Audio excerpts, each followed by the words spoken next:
होइन हो सेरे एसेर बहादुर हिजो खाएको खसीको मासु कस्तो मुला दाँतमा अड्केर निस्किँदैन यार।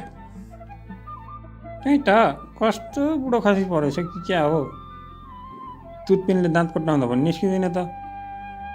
ए खातेका बच्चा हो, रातभरिको ह्याङओभरले टाउको दुखिएको छ भने सुत्न देऊ चुप्प लाएर। सुत्न देऊ अरे बुढो, साला रक्सी धोक्ने बेला चल पाउँदैन, अहिले आएर मुला बुढो। चुप बस मुला हो, नत्र फेरि हिजो बुढो खसी काटियो, आज तिमीहरूलाई काट्नु पर्ला। हामीलाई काट्छ रे सेरे बुढोले, यसलाई काटिदिउँ कि क्या हो? हामीसँग न्यु खोज्छस् बुढो? म साले खातेका बच्चा हो, सुत्न दिँदैनौ। सुत बुढो सुत, धेरै छन् दिन, अब कति बाँच्ला त? ए केटा हो, आज पनि बाजीगाउँले खसी बोकेर आउँदैछ तलबाट। होइन यहीँ बुढोले नै देख्दो रहेछ जहिले, हिजो पनि यसैले नै देखे हो क्यारे। यहाँ सुन केटा हो, आज पनि बाहुनले खसी लिएर आउँदैछ, फेरि बाहुनको खसी लुट्नुपर्छ। कसरी लुट्ने? बाहुनलाई दिनदिनै बेकुब बनाउन सजिलो छ त बुढा। बाहुनलाई बेकुब बनाउने आज अर्को आइडिया छ मसँग, यहाँ सुन। बुढोको आइडियाले दिनदिनै काम गर्दैन, साला खाते बुढो।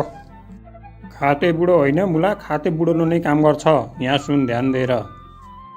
बाहुनले आज पनि खसी बोकेर आउँदैछ काँधमा, फेरि बेलुका मासु भात, ओहो हो सम्झे त खातेका बच्चा हो।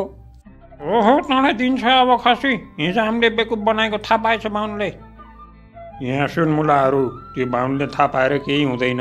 आज मसँग हिजोको भन्दा डेन्जर आइडिया छ, मैले जेही भन्छु त्यही गर। आज पनि बेलुका मासु भात खाँदा मजा आउँछ। छट्टु बाहुनलाई हिजो जस्तो सोझो ठाने छ बुढाले। हेर्दै जा मुलाहरू, यो बुढाको आइडिया अगाडि कसैको केही लाग्दैन।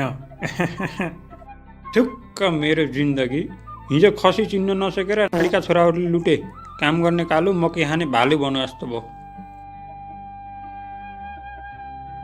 ए मुला बाहुन, त्यो काँधामा के बोकेर हिँडेको? के हुनु नि, मर्या साल देखिनस् खातेको बच्चा? मर्या साल रे, यसो हेर्दा त खसी जस्तो देखिन्छ त। यो खसी जसी होइन मुला, राम्रोसँग हेर, तेरा गोलमेडा जस्तो आँखाले। 2-3 दिनदेखि ट्रिपमा छस् कि के हो? खसी र चाल चिन्दैनस् मुला बाहुन? साला खाते बाहुन, खाते बाहुन भनेर गयो। हिजो यो पनि मिलेको थियो क्यारे मेरो खसी लुट्ने मध्येमा। आज यिनीहरूलाई नै बेकुब बनाउनु पर्छ। बाहुनको दिमागलाई सामान्य सोच्या छ कि क्या हो यिनीहरूले?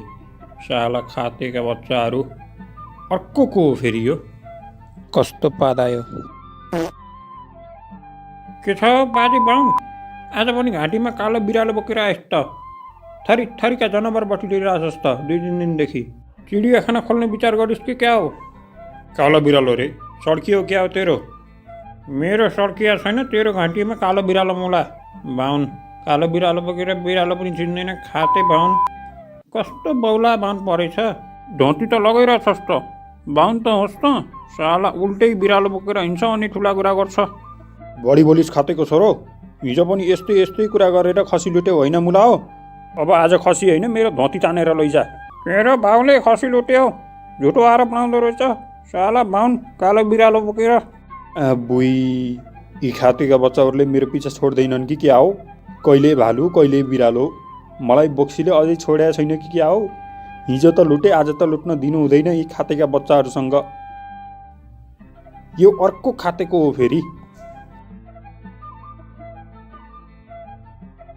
ए यो मुला बौला चोर, हिजो मेरो खसी लुट्ने यही नै हो क्यारे। हिजोको खसी त फिर्ता माग्नु पर्यो। ए बौला चोर, के हो बाहुन, कताबाट आइस?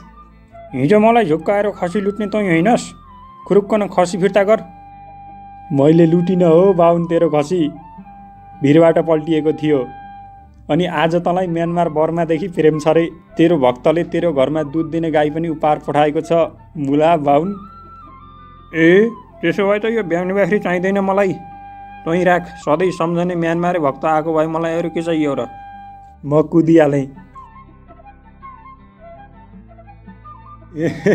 केटा हो, सधैँ एउटै तरिकाले काम गर्दैन, मबाट केही सिक, खातेका बच्चा हो। तर आज त ब्याउनी बाख्री पो परेछ, के गर्ने? ब्याउनी बाख्री परेर के भयो त? बाख्री तँ राख बुढा, पाटापाटी सेरेर मलाई दे, अब बिजनेस सुरु गर्नुपर्छ।